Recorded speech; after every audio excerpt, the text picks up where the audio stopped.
안녕하십니까. 2급 배정한자 풀이 20번째입니다. 여러분 확인학습 다음에 배정한자 다음에 확인학습 반복 속에서 여러분은 이해와 원리를 터득하고 있죠. 그러면 그 첫 번째 글자 어떤 글자인지 같이 한번 보도록 하죠. 지금 보면요. 글자가 이렇게 생겼습니다. 즉 이걸 사사로울 사라고도 하고 밑에 소우라고도 합니다. 즉 이것은 엄격히 따지면요. 소가 울 때 그 기운이 입에서 나오는 모양을 본떴다고도 하고요. 제 추측에 의하면 소가 여물을 먹을 때 그 여물이 보릿단이 됐겠죠. 그 보릿단을 먹을 때가 제가 생각하기에 한 3월쯤 될 겁니다. 그러면 입김에 김이 날 거죠. 그 모양을 본떴다 해서 보리모라고도 하고 또 그것이 나중에 성씨로 쓰여서 모씨성을 가진 사람들에게 쓰이기도 하고요. 또 석가모니 할 때 모로 쓰이기도 하죠.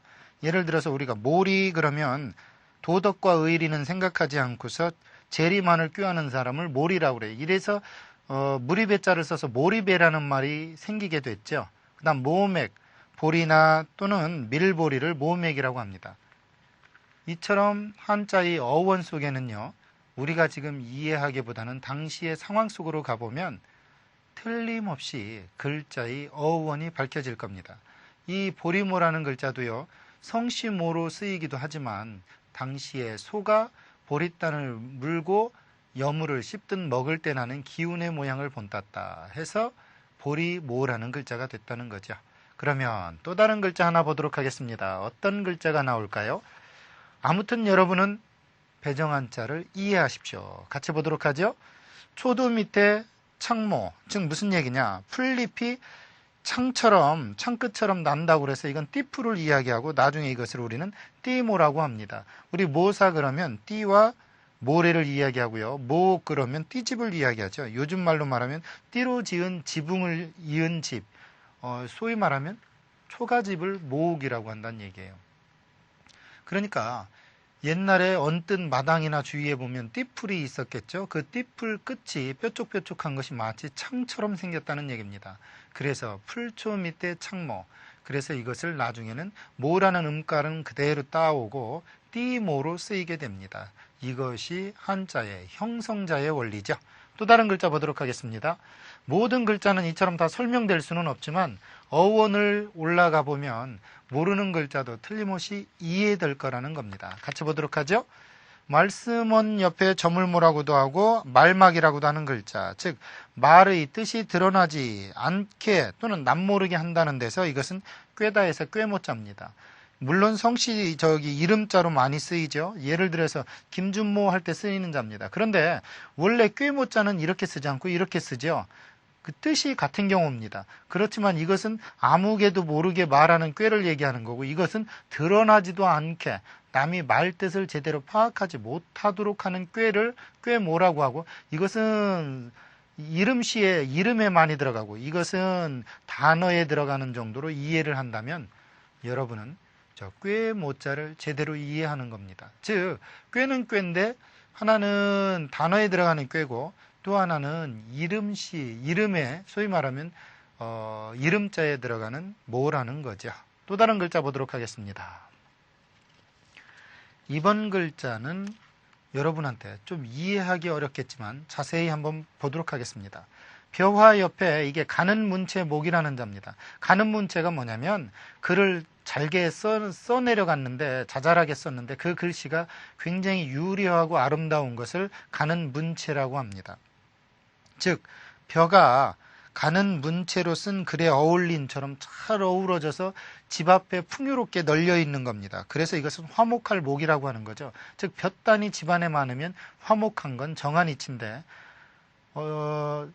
막말로 늦여름이나 또는 그 늦가을에 벼가 출렁이는 모습을 상상만 해도 이 집안의 분위기는 화목할 수 있는 가능성이 있습니다. 왜냐하면 당시에는 먹는 게 가정의 화목의 으뜸이 됐었죠. 그래서 화목을 이렇게 쓰기도 하고요. 또 이렇게 쓰기도 합니다. 이 화목할 목자의 원자죠. 이것은 눈빛이 화목한 거고 이것은 곡식이 먹을 만큼 있어서 화목한 경우입니다. 둘 다 중요한 건 화목이라는 의미는 변하지 않는다는 거죠.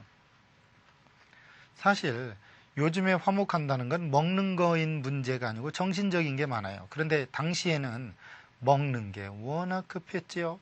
먹는 것이 많으면 집안이 화목합니다. 그 다음 글자 보도록 하죠.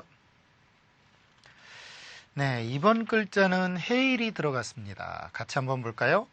해일 밑에 이런 글자가 있죠. 여러분들은 이것을 묘라고 토끼묘라고 배웠습니다. 해가 묘시 사이에 있다. 묘시는 새벽 5시에서 7시 사이를 얘기하죠. 즉 해뜨기 전인 묘시 5시에서 7시 사이에 서쪽에 뜨는 별자리 이름을 얘기합니다. 그러니까 샛별을 이야기하는 거죠. 밤별을 얘기하는 게 아니고 아침 샛별, 그거 서쪽에 떠 있는 별자리 이름이라 해서 별 이름 묘라는 겁니다. 우리 묘성 그러면 별자리를 이야기하는 거예요. 그러니까 별은 별인데 무슨 별이냐면 해 뜨기 전 묘시경에 해 뜨는 쪽이 아닌 해 지는 쪽에 떠 있는 별, 그거 뭐냐, 서쪽에 뜨는 별이죠. 그래서 별 이름 묘라는 글자입니다. 우리 북두칠성도 별 이름이죠. 별자리 수도 별자리를 이야기하는 겁니다. 원래 우리는 잘수기라고 배웠죠. 그게 원래는 별자리 수죠. 별성이라고 하는 스타라고 하는 개념의 별은 별성이라는 글자 외에 없고 나머지는 전부 별자리를 뜻합니다. 또 다른 글자 보도록 하죠. 한자의 어원은 이처럼 다르게 되어 있는데도 우리나라에서 뜻을 적다가 보니 똑같은 뜻이 여러 개가 있습니다. 그러나 음과 양이 다르듯 미묘한 차이가 있다는 것 기억하십시오. 이번 글자 같이 보도록 하죠. 삼수변 옆에 글월문, 무슨 얘기입니까? 물살이 글처럼, 글 흐름처럼, 옛날 글은 행초서니까 물살이 흐름이 글의 흐름처럼 흐르는 데서 물 이름 문자입니다. 우리가 예를 들어 지명으로 쓰일 때 쓰는 얘기죠. 문산이라든가, 문산하면 경기도에 있는 지명이죠. 그럴 때 쓰는 글자입니다. 결국은 문산에는 산도 있고 물도 있었다는 얘기죠. 중요한 건 물 이름 문자는 물살이 마치 그르름처럼 졸졸졸 흘러내려 간다는 얘기. 사실 물이 흐르지 않는 물은 없습니다. 고여있는 물은 거의 썩게 돼 있죠. 그런데 왜 그럴문을 넣느냐? 아마 그 동네에 시심이 흐를 정도의 맑은 물이 흘렀지 않았겠나 짐작할 뿐입니다. 문산 그런지 안 그런지 저는 안 가봤으니 알 턱이 없죠. 그 다음 글자 한번 보도록 하죠. 이번 글자는요, 좀 복잡합니다. 같이 보도록 하죠. 활궁이라는 글자 옆에 너희라고도 하고 가까울이라고도 하는 글자입니다. 즉 무슨 얘기냐? 활로 땅을 가까이까지 재는 일을, 옛날 활이라는 건 쏘는 것 외에도 활의 길이를 재는 도구였습니다. 즉 활로 땅을 가까이까지 재는 일을 그치거나 오래 한다고 그래서 그칠미, 오렐미라는 글자죠. 우리 미아리 할 때 쓰는 자고요. 또 미륵미라고 그래서 부처의 어떠한 또 다른 형태인 미륵을 이야기할 때는 미륵 이렇게 쓰기도 합니다. 한자가 갖는 의미는 제각각이지만요. 원래 만들어진 자보다 확대 해석이 되고 뜻을 계속 부여해 주는 경우가 있습니다. 그것은 새로운 단어가 생길 때마다 글자를 계속해서 만들어낼 수가 없기 때문이죠. 또 다른 글자 보도록 하겠습니다. 이번 글자는요, 해일 밑에 글월문자네요. 같이 보도록 하죠. 해일 밑에 글월문, 즉 하늘민자죠. 무슨 얘기냐면 햇빛이 글 쓰는 시심을 일으키는 가을 하늘을 얘기합니다. 사실 해가 봄에 있을 땐 왠지 따분하고 좀 그렇죠. 그런데 가을 하늘의 햇살만큼은 시심을 일으킵니다. 문심을 일으켜요. 그래서 이게 원래 가을 하늘 민자인데 그냥 하늘민이라고도 많이 하죠. 예를 들어 이민경 할 때 이시면서도 이게 무슨 가을 하늘 민자니까 하늘민 볕경, 하늘의 경치를 민경이라고 한다는 뜻이겠죠. 이런 식으로 이름에 넣는 글자가 되겠습니다. 사실은 여러분 이름에 넣는 글자들이 많이 있죠. 그런데 하늘이라는 자는 하늘천이 있습니다. 그런데도 왜 하늘민을 넣었을까? 이름에 넣을 때는 그 아이에게 맞는 계절과 그다음 그 아이에게 맞는 바램을 집어넣죠. 가을 하늘민 얼마나 좋습니까? 그러면서도 글 읽기 좋은 계절이죠. 이러한 것을 하늘민으로 해서 만들어낸 이유입니다. 또 다른 글자 보도록 하죠. 네, 이번 글자는 해일과 글월문이 위아래로 있는 게 아니고 좌우로 있습니다. 같이 보도록 하죠. 해일이 변이 되고 글월문이 옆에서 붙여졌습니다. 즉 뭐냐? 해가 글이 서로 어울려서 화하다라는 뜻이 돼서 자연과 마음의 어울림이란 뜻으로 화할민자입니다. 자연과 사람의 마음이 조화롭게 된다 해서 화할민. 예를 들어 김민수 할 때 쓰는 자겠죠. 사실은요, 아까 하늘 민자도 나왔었죠. 그런데 그건 뭐라고 그랬습니까? 가을 하늘, 문심, 즉 시심을 일으키는 하늘이고요. 지금 이것은 뭐냐? 양옆에 나란히 붙어서 자연과 사람의 마음이 조화를 이루는 상태, 그것을 화하다라고 해서 화할민이라고 한 겁니다. 또 다른 글자 보도록 하죠. 네, 이번 글자도 그럴문이 들어가네요. 같이 보도록 하죠. 구수록 옆에 그럴문, 즉 옥빛이 문채난다는 데서 옥돌을 이야기하고 이것은 옥돌민자입니다. 즉 구수록이 들어갔으니까 옥과 관계가 있겠죠. 그런데 이 문이 민으로 발음이 되는 경우 지금 허다히 보고 있죠. 즉 옥빛이 문채가 난다. 문채라는 건 글에서 나는 향채를 얘기하니까 마치 그러한 옥돌이다 해서 옥돌민. 우리가 예를 들어서 연민, 돌이 옥 같은 것을 나타내는 것 때 연민이라고 그러는데 이럴 때도 옥돌연, 옥돌민을 써서 연민이 됩니다. 그러니까요. 의외로 한자는 굉장히 세분화되기도 하지만 굉장히 복잡하게도 만들어졌습니다. 중요한 거 있다면 거기에는 분명히 뜻과 음 부분을 감당하는 글자가 있다는 겁니다. 또 다른 글자 보도록 하죠. 네, 이번 글자도요. 구수록이 들어가고 백성민이 들어갔습니다. 같이 볼까요? 구수록 옆에 백성민, 즉 무슨 얘기냐? 옥이 백성들 사이에 많이 통용되는 아름다운 옥이다 해서 아름다운 옥돌 민자입니다. 그런데 아름다운 옥돌 민자나 앞에 나왔었던 옥돌민이나 똑같다는 얘기예요.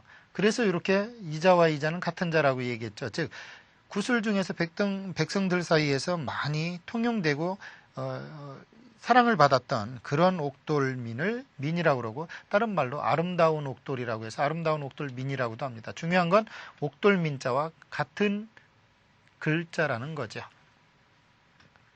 물론 여러분이 시험 문제에 그 구수록 옆에 백성민이 나오고서 뜻을 훈음을 적으시오 그러면 아름다운 옥돌민 이렇게 적으면 더 좋습니다. 옥돌민에도 전혀 관계가 없습니다. 또 다른 글자 보도록 하죠. 네, 이번에는 문문 안에 그럴문이 붙었어요. 이것도 발음은 민이 되겠죠. 그럴문 들어간 게 민이 발음이 많으니까요. 같이 볼까요? 문짝에다가 집 대문에다가 글을 써놨어요. 뭐라고 글 써놨느냐면 조문의 의미가 있죠. 대부분 집 앞에 대문에 문을 써놓으면 예를 들어 뭐라고 써놔요? 근조 뭐 이렇게 쓰잖아요. 즉 왠지 안 좋은 그런 일이 있을 때이기도 하고 이 집에는 지금 돌림병이 불고 있으니 놀러 오지 마시오라고 써놓습니다. 그래서 이걸 다른 말로 병민이라고도 하고 나중에는 성시민으로 쓰이고 이 불쌍히 여길 민은 그래서 요 앞에 신방병 마음심이 들어갑니다. 병이 있는 집안을 불쌍히 여긴다 해서 우리 민영환 그러면은요.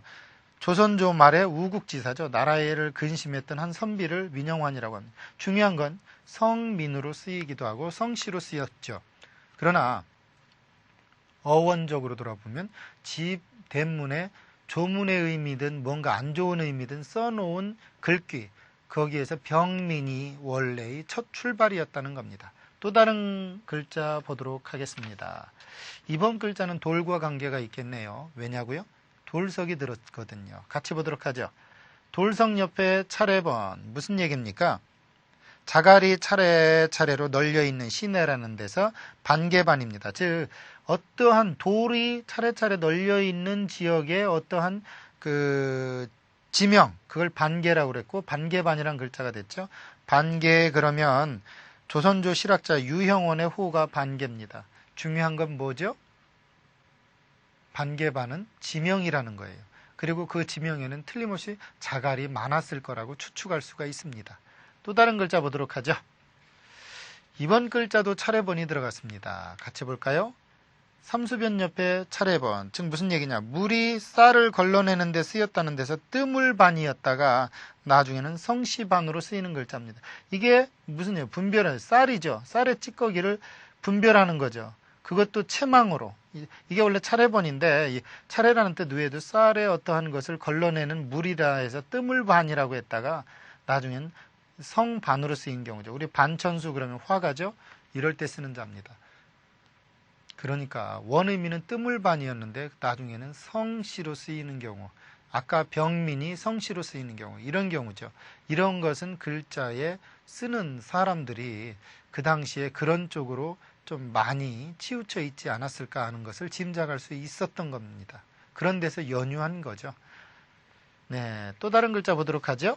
네, 이번에는 쇠금과 관계가 있겠네요. 쇠, 금 옆에 금본본 같이 볼까요? 무슨 의미입니까요? 금속처럼 안팎에 칠을 하여서 근본인 먹는 것을 통한 수행 그릇이라는 데서 바리떼를 얘기합니다. 바리떼라는 건 중이 쓰는 밥그릇을 바리떼라고 그러죠. 그 바리떼 발자입니다. 우리 부발 그러면 경기도 이천에 있는 지명입니다. 중요한 건 거기에서 아마 바리떼를 만들던 사내 애들이 많이 살지 않았겠나 짐작할 수 있겠죠. 이처럼 한자는요, 배정 한자 풀이하는데 여러분이 조금만 신경을 쓴다면 훈음이 결합이 됐든 아니면 뭐 훈과 음이 결합을 했든 아니면 전혀 상관없는 것이 결합이 됐든 회의로 결합이 됐든 글자는 결합한 원리가 있고 그것을 파헤치면 여러분한테 이야기로 다가갈 수 있을 겁니다. 이번 시간 강의는 여기까지입니다. 감사합니다.